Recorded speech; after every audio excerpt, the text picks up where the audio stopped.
now for me, I really look at self-care and spaciousness as a means of not only ensuring that I don't get to that incredibly unhealthy place, but I ensure that I'm doing it so that it still can be fun and enjoyable.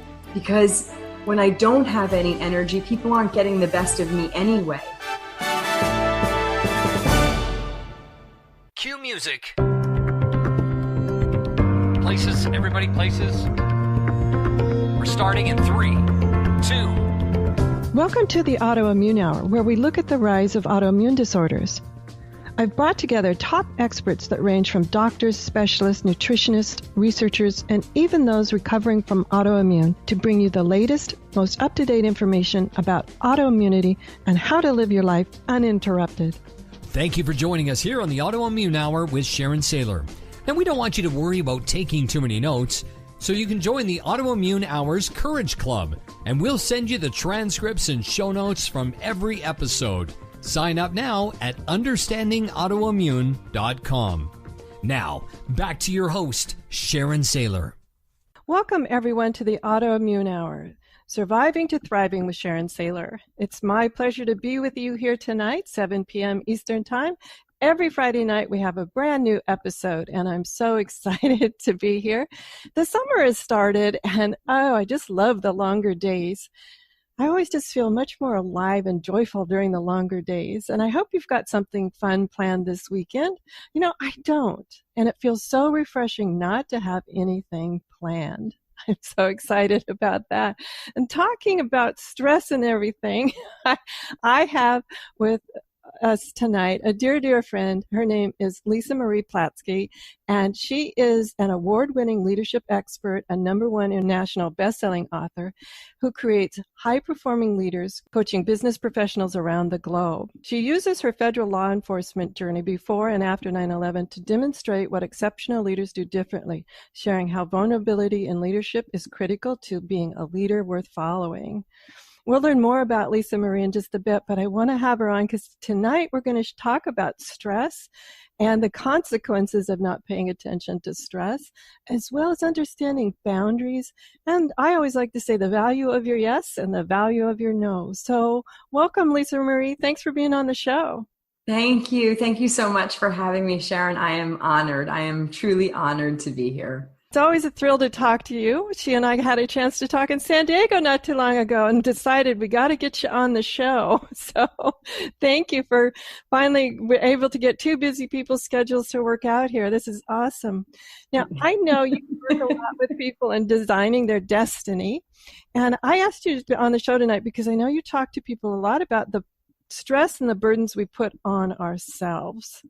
So Can you share a little bit about what you see with all the leaders you work with around the world, how we put much more stress on ourselves than we need to? Absolutely. And I've been one of those people where I feel that if it's on my list and I will it, that actually I can turn my 24 hours into perhaps 26 and a half. And it's never worked out well for me. When I started my business, I thought that I would be this super wife and put all these things on my list I would be running to work in my office, have a load of laundry in, start dinner, manage a client call. And I thought, all of this was going to get done just beautifully without any consequences.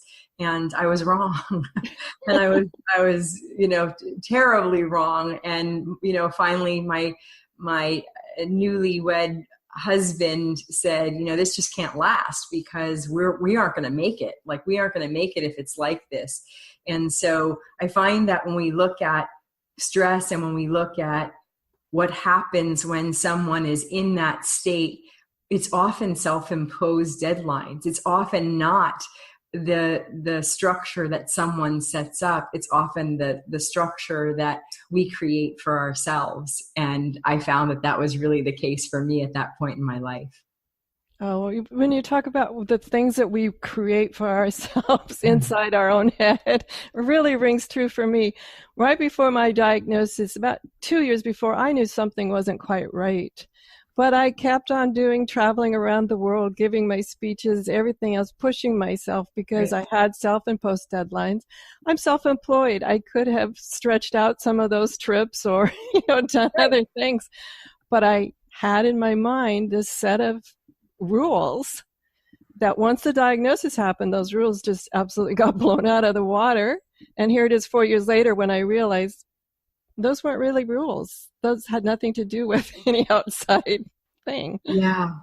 Yeah. I mean, Sharon, that's just it's just such a beautiful sharing. And I love that, that you recognize you can look back the 2 years. And that was just it with me, was that as I looked at what it is that I had created and truly my creation, being self-employed, I would go to speaking engagements and say, okay, how can I get as much done as possible? And rather than giving myself the space when I had an engagement to have some downtime or give myself the gift of self-care or spaciousness, I really would say, okay, how can I get more done? How can I work the entire time on the plane ride and then take no time off in between the next engagement? And now for me, I really look at self-care and spaciousness as a means of not only ensuring that I don't get to that incredibly unhealthy place, but I ensure that I'm doing it so that it still can be fun and enjoyable. Because when I don't have any energy, people aren't getting the best of me anyway. And so now I fly in a day early. And even if it comes out of my own expense, I give myself the space so that I can be my best. And when I look back, I say, oh my gosh, I can't believe the habits and that then turned into patterns that created something that really was of nobody else's expectation but mine. That is so true. Nobody's expectation but mine. When you work with leaders around the world, and I just want to talk about, because I know we're talking about autoimmune and not being well, but I understand that. But I see so many parallels about the coaching you do with leaders and the self-imposed expectations as I do with people who are in the recovery stage from any sort of physical condition. So many expectations went through my head early on, like, I should be getting up and doing this. Why don't I have any energy? I should be doing that. I should be doing that. Just because the old expectations kept playing their tapes. What suggestions do you have for people to change the tape? Wow, that's great. And you're so right. It's that, I should be doing more, right? And I also think that one of the things that I recognized, the tape that came along with this, and I don't know if you had this, Sharon, in changing the tapes, was that for me, I placed more value on something if I worked harder for it. So it was a better accomplishment when I was able to say, I worked hard for that. And so that meant that if something also was easier, or I created it simpler, until I changed that tape, I couldn't give myself permission to even celebrate the small wins because it wasn't hard enough. So it wasn't as meaningful. I don't know where that came from. I just will tell you it didn't serve me very well. Not sure if you had that. I didn't have that exact tape. I had the tape of where if it was somebody else's expectation of me, I had promised to do something for someone, even if inside I'm like, no, I don't really want to do that. But I went, yes, no problem. That's where that was self-imposed on me, not the hardness of it. It was taking care of the outside yeses before any of the inside yeses. And that's was my tape that had to be changed. That's fabulous. Well, I think you bring a great point, which is what is the tape that's playing, right? And being mindful of what that might be. For me, I found that number one of the steps for me, even in having conversations with friends of mine who suffered from Hashimoto's and rheumatoid arthritis and other autoimmune diseases that we were in masterminds together, which is how I met these women. And so we would have conversations about what is it that you have to do in order to ensure that you're not giving the voices that are in your head power. And like I said, I shared one of mine was the not hard enough. And for me, I also had to, what I say, become friends with failure. And that may sound like, what do you mean? Like I'm not a failure if I don't do something, or that for me, where that came from is that there was the expectation also that things had to be done perfectly, or it didn't mean that there was any value in them. And that for me was something that had to be shifted, that whether or not things were done in 100% correctly by even everybody else's expectations, that it was far more important for me to be able to see the value and, as I say, become friends with failure. And I don't mean that as in making a big, huge mistake, but the failure that somebody else may see, well, you didn't get it to me on time, or you didn't get it to me in the manner that I expected, and just to simply be okay with that. And why I feel that was so important is because the voice that matters most was mine. I have a saying in my Design Your Destiny live event that is, just because you can doesn't mean you should. And so you might be able to, you might be capable, but it doesn't mean that you really should be saying yes or should be doing this at this moment in time. And that means that you're going to deal with consequences and perhaps fallout, or perhaps something, something else around that. And the second piece to that with regards to me mentioning the failure piece, is that you're not always going to get it right 100% of the time. And I believe that I had an expectation, and that's what really caused some stress around me, creating those lists and having to do it, in this manner. And if it meant staying up all hours of the night so that I wasn't going to disappoint somebody. So there were pieces of my own self-value and worth that had to come into play. And one of the things that I started to do was, in my Designing Your Destiny book, there's 3 questions I ask. Who are you? What do you want? And why does it matter? And this is not based on energy. This isn't based on whether or not you feel that you can. It's really about identifying that. And in the who I am, I created all of these I am statements for myself. I am strong, I am powerful, I am talented, I am gifted, I am compassionate, I am kind, to really fully embody what that is. And one of them is I'm perfect in my imperfections. And that is all permission-based and choice-based for me to recognize that I don't have to do it all, and I certainly don't have to do it all alone. So I'm hoping that is a tool that somebody else can take and use, because it was really critical for me on days when I didn't want to disappoint and wanted to do more. It is a critical. I love those questions. Curious though, I know when I first got my diagnosis, and probably for a good year afterwards as the healing journey progressed, I wasn't sure who I was anymore. It was a real identity crisis that happened, even though I refused to accept the label that was going to be my life of the diagnosis. When they give you all these get real statements that are just horrible outcomes, I refused to accept those.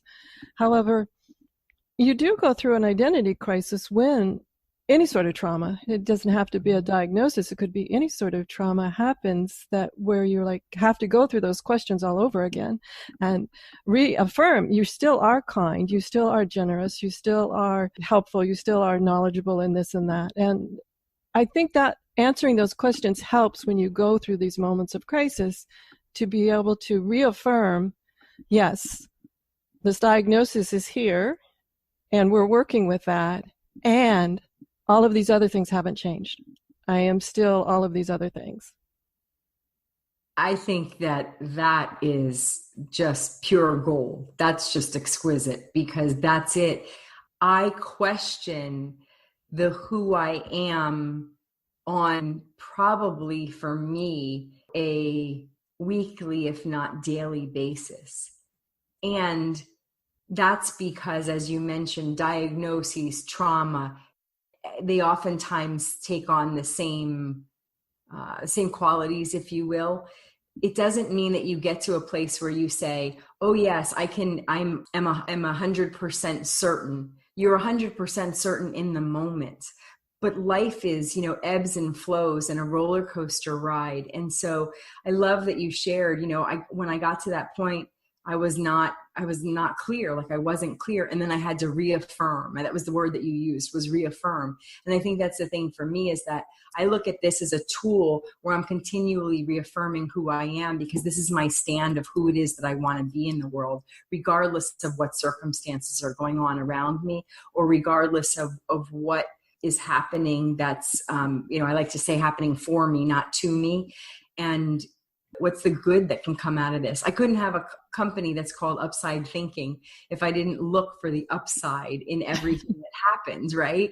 So that doesn't necessarily mean that there's always clarity, or that I don't forget. So I want to be clear that it's not that I, in that moment, started asking those questions and then from there on it was like, yay. No, I think that as things have kind of rocked me to my core, or whether it's loved ones, and what they're dealing with, or things in my business, there's a constant need to reaffirm the who I am. And I believe that makes a huge difference. So I appreciate you sharing that, and love that acknowledgement that there's a reaffirmation of that. Constantly, not always around my diagnosis, as you said, just around life in general. We need to take a quick commercial break, and when we come back, we'll talk to Lisa Marie more about this idea of boundaries, yes and no, who we are, and regardless of our diagnosis, it's really important that we get clear on who we are and why we're here. So we'll be right back.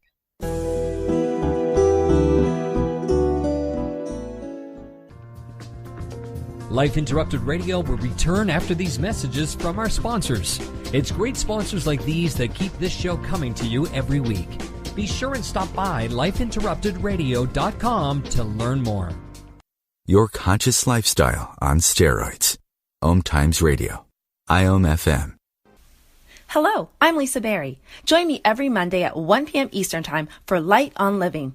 A chance to see new, hear different, and feel more as I shine the spotlight on all the ways to lighten the load of life's challenges. Light on Living is your link to that new way you're looking for, that new understanding that will enhance your life, and that positive connection that will support your growth. So join me and you'll gain insight and start to see things in a new way that motivates you. OMTimes Magazine is one of the leading online content providers of positivity, wellness, and personal empowerment. A philanthropic organization, their net proceeds are funneled to support worldwide charity initiatives via Humanity Healing International. Through their commitment to creating community and providing conscious content, they aspire to uplift humanity on a global scale. OMTimes, co-creating a more conscious lifestyle. Listen and imagine.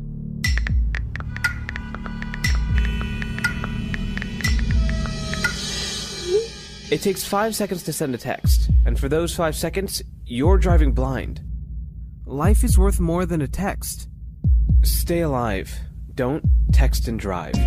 Visit StopTextStopWrecks.org, a message brought to you by the National Highway Traffic Safety Administration, Project Yellow Light, Noise, and the Ad Council.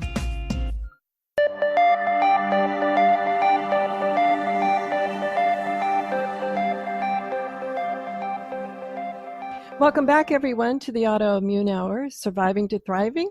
And we're talking tonight with Lisa Marie Platske, and she helps high-performing leaders become the best that they can be. She helps them design their destiny. And tonight we're talking about everything around designing our destiny. I say after the diagnosis, because for me, I'm celebrating the month of my 4-year anniversary of the diagnosis. Funny thing to celebrate, but since I'm putting myself absolutely in the thriving category, I want to redesign my destiny, lay out where I'm going now, as well as reaffirm everything that I've learned in these past 4 years. So tonight we have Lisa Marie on, and we've been discussing all these interesting questions about how you find out who you are. And I love that one that you said, why does it matter? I think a lot of times people lose sight of that question, and instead they're asking themselves when they're ill, do I matter? And so I like to shift. Why does it matter? Why do these plans that I'm making for my future matter? I think is a critical one when we're not feeling up to par. Wow, that's powerful. To shift the focus from why do I matter versus, why does it matter? That's huge. As somebody who has struggled with do I matter at various points in my life, just because of background, and I called the police often as a child for domestic violence incidents, and often had that question, did God forget about me? Do I matter? That to even hear you say that and changing the language, does it matter? Does what it is that I'm called to do or the destiny that I want to design, does it matter? That's been my question. And I find that when there's clarity around that, the desire to make changes and to move forward is one where then you get to be moved forward by a vision versus, pushed by something that you feel that you have to move towards. It's very different. There's almost like a natural magnetic pull. And absolutely. When I started the Autoimmune Hour, it mattered to me from the place of frustration. It mattered to me because I was so frustrated I couldn't get doctors to listen to me, even with all my training and communication skills. I'm thinking, even with all of my degrees and everything in communications, I can't get this doctor to listen to me. What is the average person who's feeling crummy with an autoimmune diagnosis going through? I can't imagine that. So it was things like that outside of me, frustrations really, that were inside of me that I was projecting, like, I can't be the only one dealing with this. Right. That it became more important than me. And I think that is critically strong, not just in recovery, but in our life in general, that everyone, when they find that moment of passion, that propels them. Otherwise, I found that I was in those moments of despair, I was sort of being dragged along by life instead of propelled by it. Yes. And we're in the midst right now of my dealing with my stepfather, who was diagnosed with an autoimmune disease. And it's really interesting to watch him and have conversations with him about, well, what do you want? What do you want with your life? So you're at this place, and is there more that you actually want? Like, why does it matter for you to go through the difficulty of this experimental treatment and having to drive an hour and a half and sit there all day for several days and stay in a hotel for a week and then come home and change your life? Like, hopefully there's something else there for you of why your life matters. And it's interesting. My brother got married after he turned 40, and he's significantly younger, and, God love him. He's finally settled down. I just so warms my heart to see this and to watch him create this beautiful life. And as he has spoken about having children, I watch my dad, come alive with more excitement around the possibility of spending time with another generation, and also what it is that he has to bring to the world, and coming up with that why it matters, to go through all the challenges that he's going through and to still have the will to say there's more for me, is just so amazing to watch. And I have been likening it to my own journey, in my business and my own life in general. There's absolutely the it for me in making a bigger difference in the world. And that's the thing that gets me out of bed. And so watching this and his connection to family being the it for him is has just been so heartwarming. I do believe that it's important in order to be able to answer those questions. What do you want, and why does it really matter to you? Oh, absolutely. And one thing you pointed out, and this, I just want to make sure people aren't doing any judging, is this idea that the size of the placement of the none of that matters as long as it's important to you. Don't let anyone judge you out of your it. Thank you. And thank you for saying that. That's really so true. Whether, that's actually one of the things I talk about in my business is that, if the change that you want to affect is in your household, it's no less valuable than if you're looking for it to be a global impact. There is no, what I always say is how you define your world is your business. So if you want to affect change in your world, that it's left up to you for however it is you want to define that. And there's no better or with larger, smaller, different sizes, different directions. It's just all good. It's whatever you're called to do. Absolutely. And that's not just with an autoimmune diagnosis either. That's how when I'm working with my clients in the professional world that I work in as well, that's so true that too often they're like, well, I really want to do this. And then there's always a but. Someone else doesn't approve, or someone else thinks it's silly, or whatever. And I'm like, that, define your it and go for it is my thing. One of the things that I want to talk to you about, because I know you're an expert is in setting boundaries and having people be able to define what is their yes and what is a no. Because I've often had the saying where I say, if you don't know the value of your no and you don't know the value of your yes, you'll end up saying yes to things that should have been a no. Oh, have I been there? I think we all can raise our hand, right? Yes. That just didn't come out of my head. That came out of life experience. Yep, that's why when you said that, I was like, oh, she knows me. It's like, oh. Yeah, the one of the things my mentor says that I love is he says, there's the cost to something, and there's the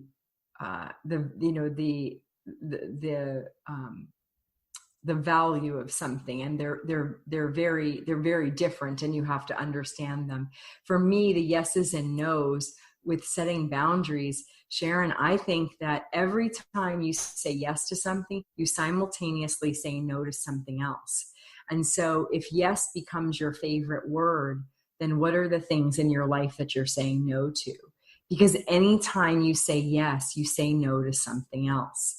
And that's really where knowing and understanding and recognizing your non-negotiables and putting those into place is so important. I invite everybody that I know to make a list of non-negotiables. Here's the things in my life that I'm not willing to negotiate. Here's the things that you're clear that you don't want to negotiate. And whether it's leaving work at a certain time, whether it's that you don't want to negotiate spending a certain amount of quality time with loved ones, whether it's, any number of things, having that clear idea of what is most valuable to you that you wouldn't be willing to negotiate in your life around.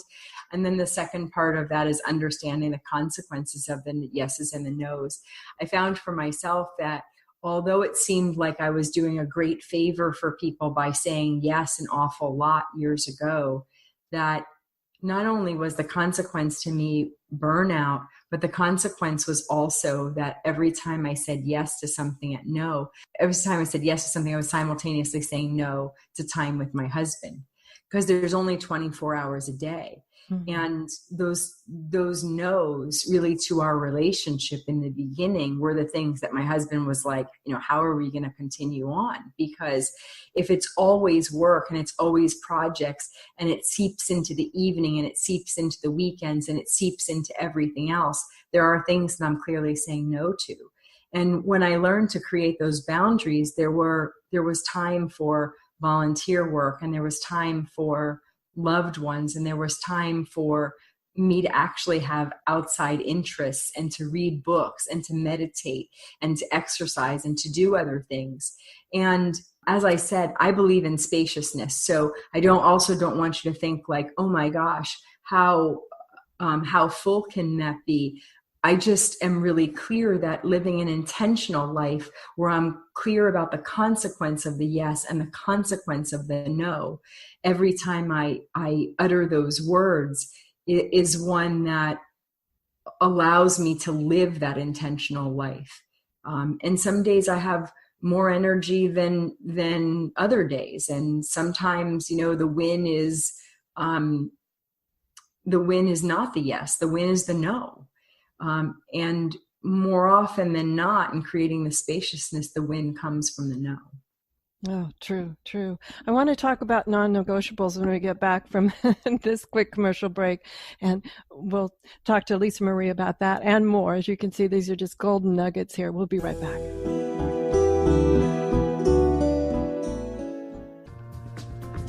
Life Interrupted Radio will return after these messages from our sponsors. It's great sponsors like these that keep this show coming to you every week. Be sure and stop by lifeinterruptedradio.com to learn more. Hi, this is Sharon, and of course you know me from here on the Autoimmune Hour, but maybe you didn't know I'm also an author, mostly nonfiction. But recently I delved into the world of children's fiction with the Pinky Chenille series. If you haven't had a chance to check out Pinky Chenille and the Rainbow Hunters, go over and check it out at pinkychenille.com. That's Pinky, Pinky, Chenille, CHENILLE.com. Thanks. See you there. Your conscious lifestyle on steroids. OMTimes Radio. IOM FM. Change and growth are part of natural life, and also part of your spiritual life. Everyone needs support and guidance, especially during life passages. Upgrade yourself with the OMTimes Experts program. With OMTimes Experts, you have access to the best intuitive coaches, spiritual teachers, counselors, astrologists, and oracles. Our team was carefully selected so you can trust. Find out more at experts.omtimes.com. Grab a cup of tea or a glass of wine and tune in for Inspired Conversations with publisher Linda Joy on Tuesdays at 2 p.m. Eastern. Linda creates sacred space for leading female luminaries, empowering authors, heart-centered female entrepreneurs, coaches, and healers. A soulful venue where guests openly share the fears and obstacles they've overcome, wisdom and lessons learned, and the personal journey that led them to the transformational work they do in the world. Inspired Conversations to empower you on your path to authentic, soulful living. Research shows we apologize up to 10 times a day, and most of the time, we say sorry as a response to someone else's mistake. What if we thanked people instead of all that unnecessary apologizing? So instead of saying, sorry, I'm rambling, you say, thank you for listening. Join us at projectforgive.com, a free, non-religious resource on global forgiveness.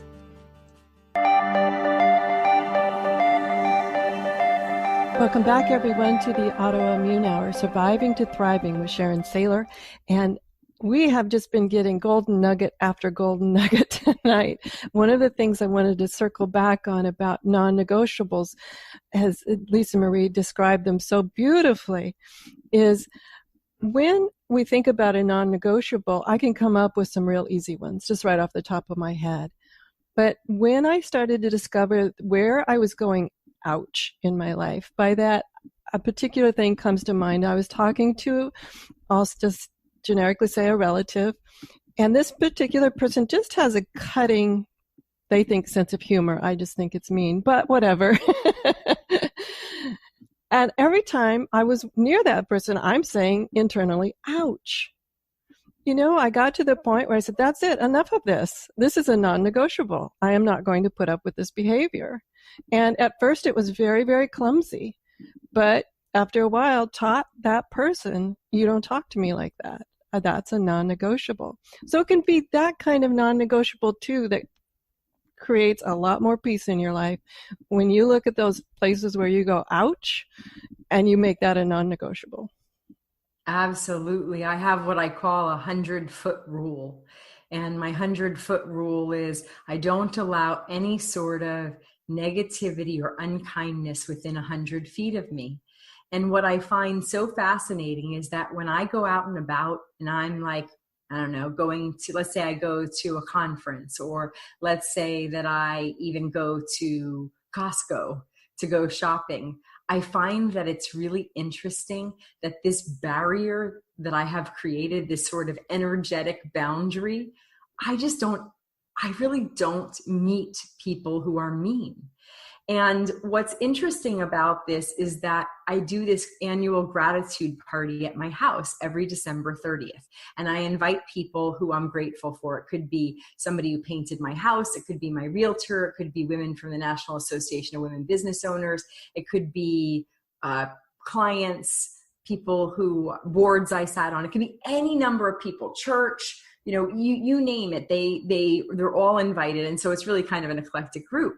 But I had somebody say to me at my house when I had moved to the Washington, D.C. area, wow, it's like you have this list of people that you vetted who are all like really, really, really happy upside people. And I just had to laugh because I'm like, that's my 100-foot rule.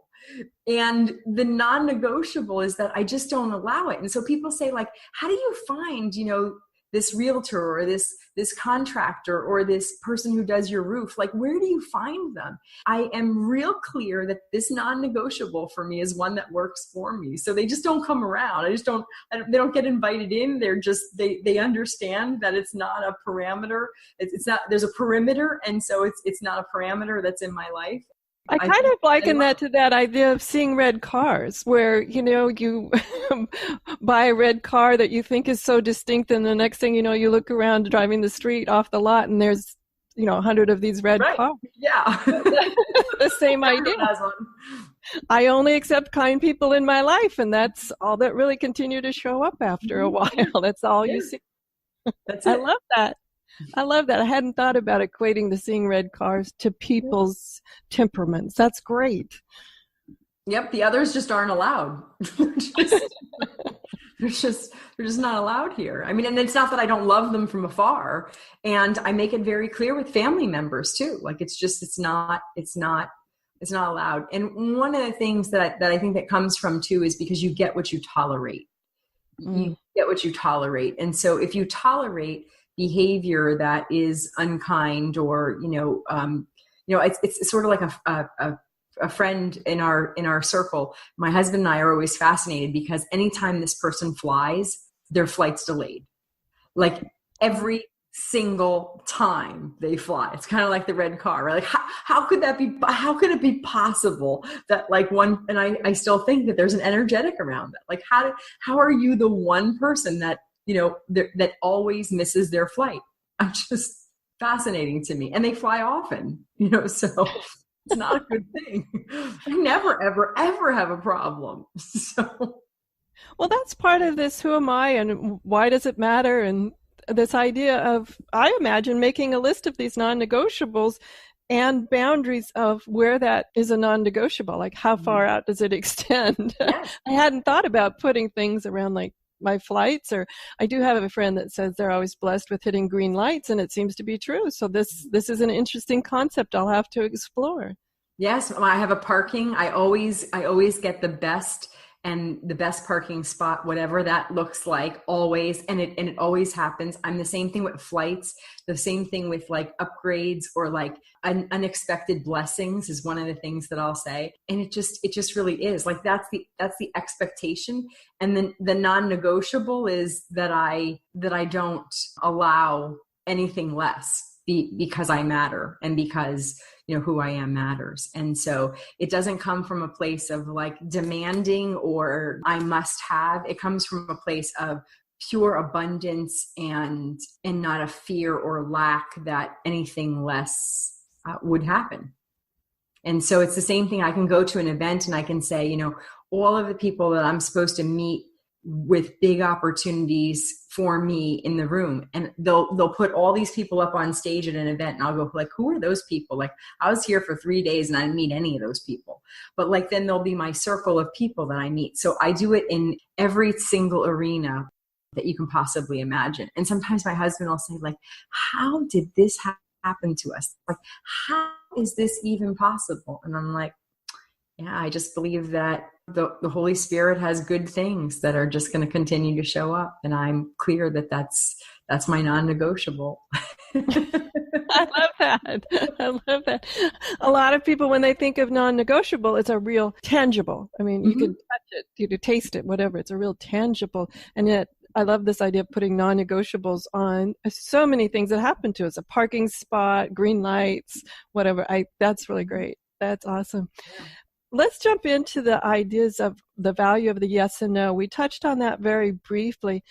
What if you're one of those people who has built the expectation based on your past experience that, oh, just ask Sharon, she'll do it?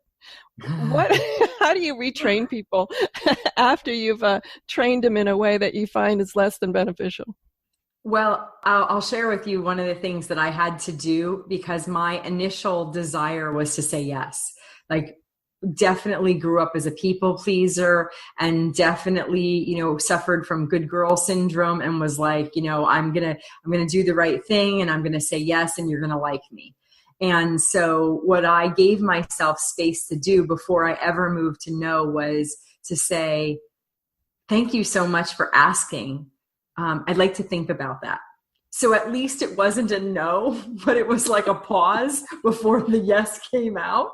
And so I had to give myself, this like, okay, like give yourself kudos that they asked you, right? So meanwhile, they asked you because you're the person who usually says yes and gets it done. But it's like, okay, so I'm going to give myself the kudos for that. And then I'm going to say, I'd like to look at that. Let me think about that. Or sometimes I'd say, let me look at my schedule. But I would say something that was pretty much like put it on pause before I jumped into the yes. And then eventually I was able to actually say, I want to check my calendar, and I would, would be able to share that before I could actually ever move into the no, which is now, I'm really clear with my non-negotiables and with what I have on my plate and the boundaries that I have set, that sometimes it's just a really clear no. And I'm okay with that.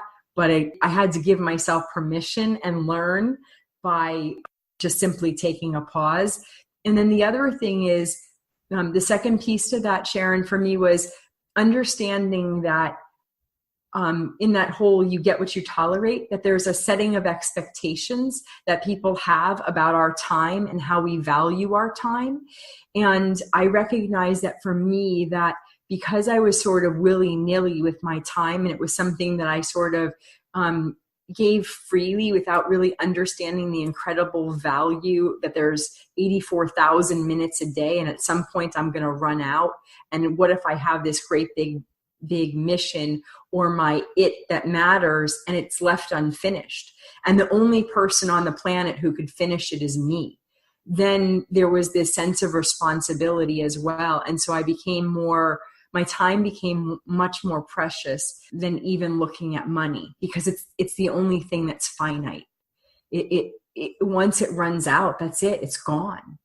And so those two pieces for me really made a difference. Having the power of the pause and understanding what I could say. And then the second part, really understanding the value of my time and setting expectations around it. Wow. All I can say, wow. So many things came up for me through that one. And as I'm looking at the video camera here, I'm realizing of the 2 unfinished books that are sitting on the desktop of the computer going, yes, I'm the one who is finishing these as they sit here unfinished for several months, and my editor saying, when are they coming? Okay, that was interesting. But you're so true about that, about time and how we choose to use it. And you choosing to use it in the frame of healing from the autoimmune condition is critical. I put my life on pause for quite a while. I did not become a thriver overnight. I just want everyone to understand that it was a process. It was a process of getting through day by day, and then week by week, and month by month, and everything continued to change from there. But I love that idea of being able to just have that filler pause. So your first instinct, oh, sure, I can do that. And later you're like, darn, why did I say that? I love your filler. Let me check my schedule, or let me think about that, or I'll get back to you tomorrow. I suppose you could even use somebody outside. I need to check with my husband. I suppose you could use some sort of fall guy too, if you absolutely needed to. I need to check with my dog. Right. I really wanted to be the one that I recognized that this was my concern. If I would have said the thing with my husband and somebody checked with my husband, my husband would have said, sure, she can do that. So there's a little bit of concern around that for me. Okay, I'll go with the dog then. I'll let my dog be the fall guy then. Oh my goodness, that was so power packed. We're down to just the last 10 minutes or so, and I want to have plenty of time for them to know more about you. But what are some other tips that you have? I know, especially with talking about partners here, sometimes boundaries get tougher when the people are closer to us. I mean, maybe that was somebody at the PTA where I said I need to check with my dog. What happens when we're dealing with boundaries with people that are very close to us? Oh, that's such a great question. From the standpoint of me, what pops into my mind is I'm seeing my parents, I'm seeing, my husband, I'm seeing my siblings, I'm seeing all of the need, in my own unit, let alone the people who are my closest and dearest friends. And I go back to, what I had shared earlier, which is, being incredibly clear and setting the expectations about what it is that you're willing and not willing to do. And for me, what I find is that if I share with people what I have on my plate, and if I'm openly communicating, and you're a communication expert, so you know the value, just the value of that. I get my calendar out with the people that I love and the people I'm closest to, my closest friends, my husband, my parents, my siblings, on a pretty regular basis, to share what I'm doing with my work and what I have. And then I will make it clear to them that they're important, and what is it that they have going on that they might need my support, because I want to be proactive about it. And so, for example, right now my parents are in the process of downsizing, and I travel. And so I want to be able to be there for them. And rather than getting a phone call that says, hey, can you do this for me on this day? And the answer is no, because I'm not in town.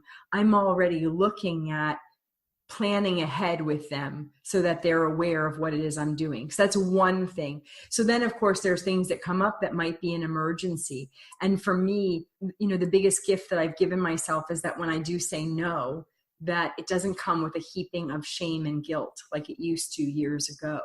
And what I will do is I will look for what could potentially be a possibility. If it's a no for me, I might say, you know what, when I look at my calendar, if I'm really honest about whether or not I have the bandwidth to take this on right now, the answer is no.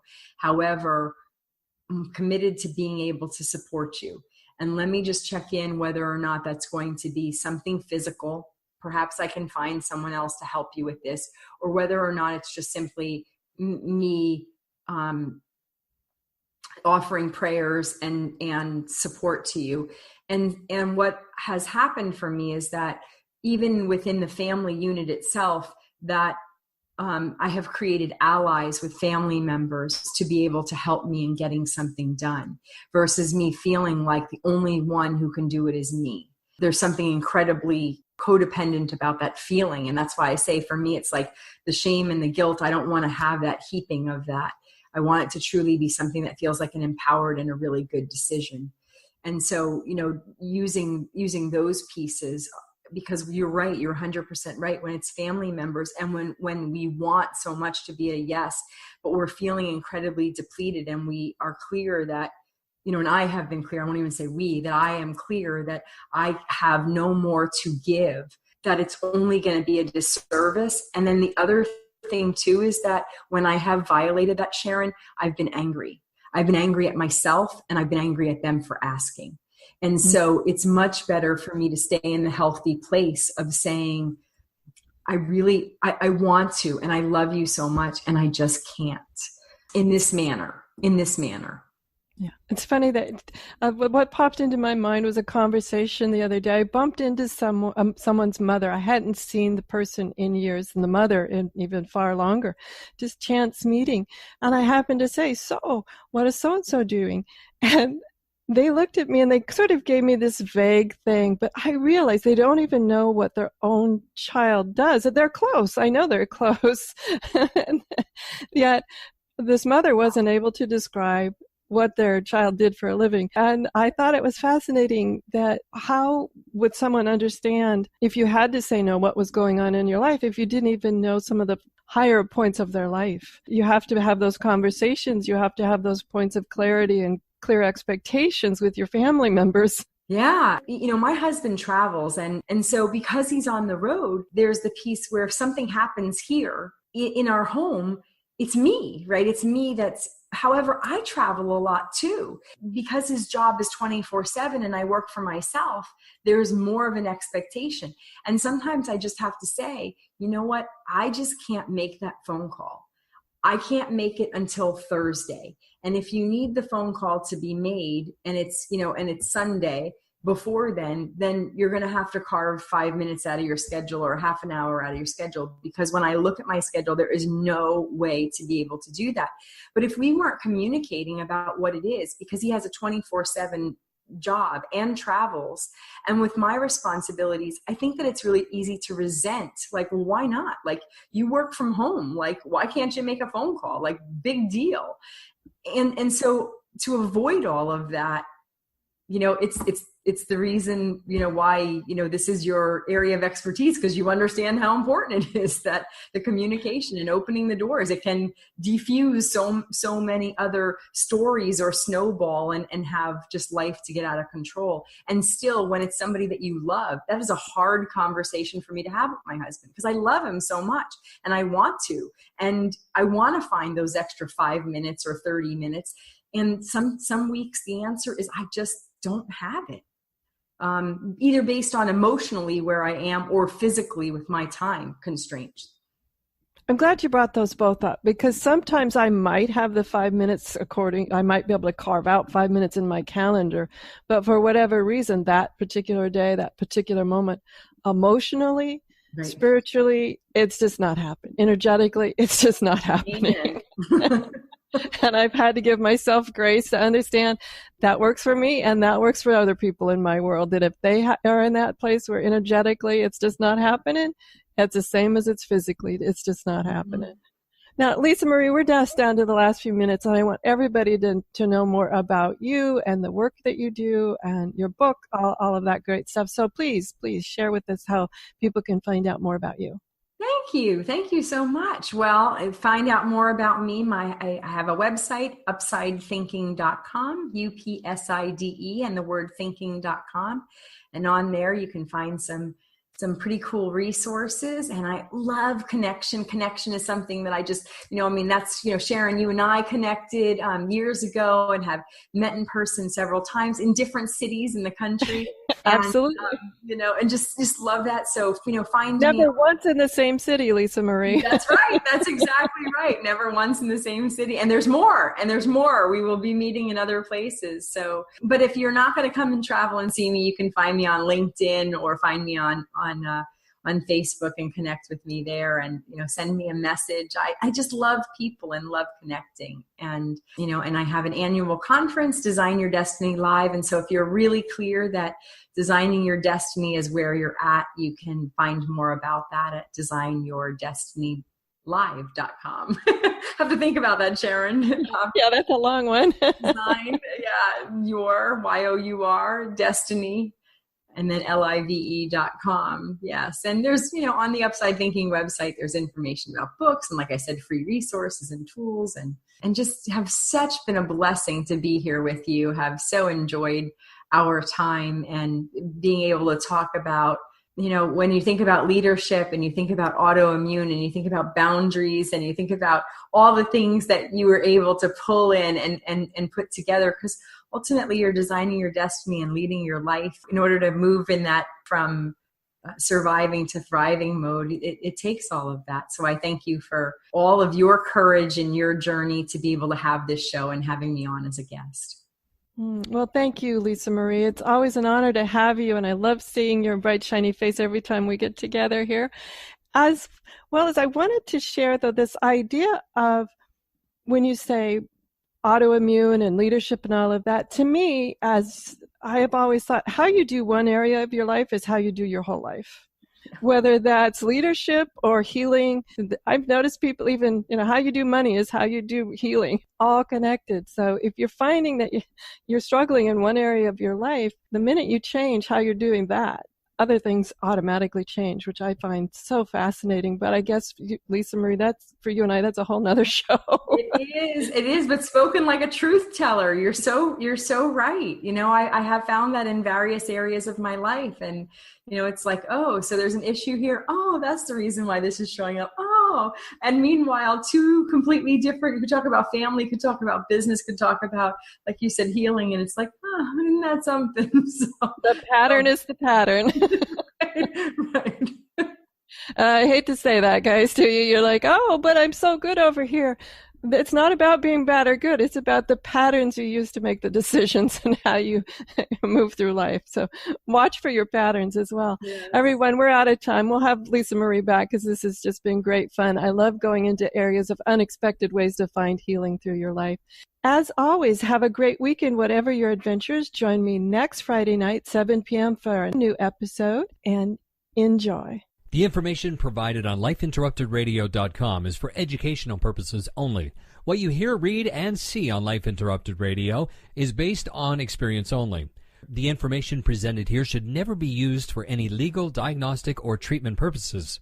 Always seek sound legal, medical, and or professional advice regarding any problems, conditions, and any of the recommendations you see, hear, or read here on Life Interrupted Radio.